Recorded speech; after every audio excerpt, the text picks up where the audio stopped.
किसान भाइयों राम राम। आज बात करते हैं फूल गोभी की खेती कैसे करें।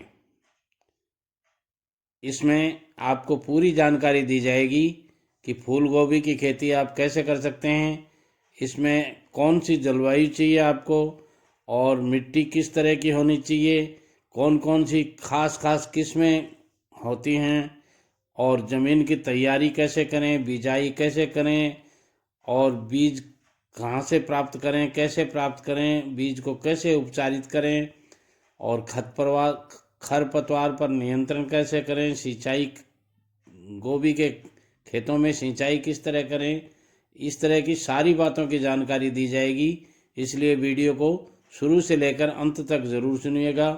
और इससे पहले मैं कहना चाहूँगा, यदि आपने हमारी चैनल दो साथी टीवी को सब्सक्राइब नहीं किया है तो ज़रूर कर लीजिए, ताकि आने वाले हर वीडियो का नोटिफिकेशन आपको सबसे पहले मिलता रहे। देखिए किसान भाइयों, फूल गोभी एक लोकप्रिय सब्जी है और ये कैंसर की रोकथाम के लिए प्रयोग की जाती है। इस सब्जी को दिल की ताकत बढ़ाने के लिए भी लोग खाते हैं। ये शरीर का कोलेस्ट्रॉल भी कम करती है। फूल गोभी बीजने वाले मुख्य राज्य हैं बिहार, उत्तर प्रदेश, उड़ीसा, पश्चिम बंगाल, आसाम, हरियाणा और महाराष्ट्र तथा वैसे काफ़ी और ऐसे राज्य हैं जिनमें फूल गोभी की खेती की जाती है। राजस्थान में भी, गुजरात में भी काफ़ी खेती की जाती है इसकी। अब इसके लिए मिट्टी कैसी चाहिए, तो ये फसल रेतीली दोमट मिट्टी से चिकनी किसी भी तरह की मिट्टी में उगाई जा सकती है। देर से बीजने वाले किस्मों के लिए चिकनी दोमट मिट्टी की को पहल दी जाती है और जल्दी पकाने के लिए रेतीली दोमट मिट्टी का प्रयोग करते हैं। दोमट मिट्टी का पीएच मान 6-7 होना चाहिए और मिट्टी की पीएच बढ़ाने के लिए इसमें चूना डाला जा सकता है। अब बात करते हैं इसकी कौन कौन सी खास किस्में हैं और उनकी पैदावार कितनी होती है। पूसा सनोबाल 1 ये एक किस्म है। फसल 100 दिन में पौधे के लिए तैयार हो जाती है। इसके बाहरी पत्ते ऊपर की तरफ सीधे और मुड़े हुए होते हैं। फूल बर्फ के जैसे सफ़ेद होते हैं। इसकी पैदावार 90 क्विंटल प्रति एकड़ के आसपास हो सकती है। दूसरे नंबर की है पूसा स्नोबॉल K1। ये किस्म स्नोबॉल 1 से देरी से पकने वाली किस्म है। इसके बाहरी पत्ते ऊपर की तरफ सीधे और मुड़े हुए होते हैं। फूल बर्फ के जैसे सफ़ेद होते हैं और इसकी औसत पैदावार 90 क्विंटल प्रति एकड़ के आसपास ही होती है। तीसरे नंबर की जो किस्म है उसका नाम है स्नोबॉल 16। ये देरी से पकने वाली किस्म है। फूल सख्त और आकर्षित छोटे रंग के होते हैं। इसकी औसतन पैदावार 100 से 125 क्विंटल प्रति एकड़ के हिसाब से होती है। दूसरे राज्यों की किस्में भी हैं कई, जैसे पंत शुभ्रा। ये जल्दी पकने वाली किस्म है। उत्तरी भारत में बीजी जाती है और फूल सफ़ेद रंग के होते हैं और औसत पैदावार 80 क्विंटल प्रति एकड़ के आसपास होती है। अर्ली कुंवारी ये किस्म जल्दी पकने वाली पंजाब, हरियाणा और दिल्ली में बिजाई के लिए उपयुक्त है। इसकी औसत उपज 32 क्विंटल प्रति एकड़ के आसपास होती है। अगली किस्म है पूसा दीपाली। ये IARI द्वारा विकसित किस्म है। जल्दी पकने वाली किस्म है। उत्तरी भारत में बिजाई के लिए उपयुक्त है। ये मध्य आकार की और सफ़ेद रंग की होती है। इसकी औसतन पैदावार 48 किलोमीटर प्रति एकड़ के आसपास होती है। अब बात करते हैं ज़मीन की तैयारी की। खेत को अच्छी तरह जोतकर नरम करें और अच्छी तरह गली हुई सड़ी रूढ़ी की खाद आखिरी जोताई के समय डालें। अब बात करते हैं बिजाई की। तो बिजाई का समय अगेती किस्मों के लिए जून जुलाई रोपाई के लिए सबसे अच्छा समय माना जाता है और पिछेती किस्मों के लिए अगस्त से मध्य सितंबर और अक्टूबर नवंबर का पहला सप्ताह रोपाई के लिए अच्छा समय माना जाता है।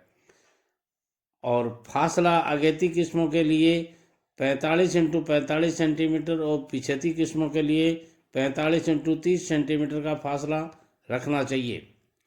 अब बात करते हैं बीज की गहराई की। तो बीजों को 1 से 2 सेंटीमीटर की गहराई पर ही बोने चाहिए, इससे ज़्यादा गहरे बीज नहीं बोने चाहिए। और बीज का ढंग है वो बिजाई के लिए डिबलिंग विधि और रोपण विधि का प्रयोग किया जाता है। नर्सरी में बीजों को बोएं और आवश्यकता अनुसार खादें और सिंचाई दें। बिजाई के 25 से 30 दिन बाद पौधे रोपाई के लिए तैयार हो जाते हैं। रोपाई के लिए 3 से 4 सप्ताह पुराने पौधों का प्रयोग करें। अब बात करते हैं बीज की मात्रा। अगेती मौसम में किस्मों के लिए 500 ग्राम, जबकि पिछेती और मुख्य मौसम की किस्मों के लिए 250 ग्राम बीज की प्रति एकड़ में आवश्यकता होती है। अब बात करते हैं खाद की। तो खाद के बारे में खेत में 40 टन पूरी तरह सड़ी हुई रूढ़ी की खाद डालें और साथ ही 50 किलो नाइट्रोजन, 25 किलो फास्फोरस और 25 kilo potash, 110 kilo urea, 155 kilo super phosphate और 40 किलो म्यूट्रेट ऑफ पोटास सारी रूढ़ी की खाद और सुपरफास्ट और म्यूट्रेट ऑफ पोटास तथा आधा यूरिया फसल रोपाई से पहले डालें। बाकी बचा हुआ यूरिया बीजने के 4 सप्ताह बाद डाल देना चाहिए। अच्छी पैदावार लेने के लिए और अधिक फूलों के लिए 5 से 7 ग्राम फूलनशील खादें और प्रति लीटर का प्रयोग करें। रोपाई में 40 दिनों के बाद 4.5 से 5 ग्राम 2:16 का नाइट्रोजन और फास्फोरस 2.5-3 ग्राम लघु तत्व और 1 ग्राम बोरॉन प्रति लीटर का छिड़काव करें। फूल की अच्छी गुणवत्ता के लिए 8 से 10 ग्राम घुलनशील खादें 13:45 का प्रति लीटर पानी में मिलाएं। मिट्टी का परीक्षण करवाएं। बीजने से 30 से 35 दिनों के बीच मैग्नीशियम की कमी को पूरा करने के लिए 5 ग्राम मैग्नीशियम सल्फेट प्रति लीटर प्रयोग करें। कैल्शियम की कमी को पूरा करने के लिए कैल्शियम नाइट्रेट 5 ग्राम को प्रति लीटर पानी में मिलाकर 30 से 45 दिन के बाद में डालें। कभी कभी बेरंग तने देखे जा सकते हैं। फूल भी भूरे रंग के हो जाते हैं और पत्ते मुड़ने लग जाते हैं। ये बोरॉन की कमी के कारण होता है। इसके लिए बोरेक्स 250 से 400 ग्राम प्रति एकड़ में डालना चाहिए। अब बात करते हैं सिंचाई की। तो सिंचाई के बाद तुरंत पहली सिंचाई करें। रोपाई के बाद तुरंत पहली सिंचाई करें और मिट्टी जलवायु के आधार पर गर्मियों में 7 से 8 दिन के अंतराल पर और सर्दियों में 10 से 15 दिन के अंतराल पर सिंचाई करनी चाहिए। मित्रों, ये थी गोभी की फसल की पूरी जानकारी। अब बात करते हैं फसल की कटाई। पूरा फल विकसित होने पर सुबह के समय फूलों की कटाई की जा सकती है और कटाई के बाद फूलों को ठंडी जगह पर रखना आवश्यक होता है। कटाई के बाद फूलों को आकार के अनुसार छांट लीजिएगा। इस तरह से आप गोभी की खेती करके, फूल गोभी की खेती करके अच्छा पैसा कमा सकते हैं। यदि आपको हमारी जानकारी अच्छी लगी है तो हमारी चैनल दो साथी टीवी को सब्सक्राइब कर बेल आइकन को दबा दीजिए ताकि आने वाले हर वीडियो का नोटिफिकेशन आपको मिलता रहे। और वीडियो पसंद आता है तो लाइक, शेयर और कमेंट ज़रूर कीजिएगा। नमस्कार।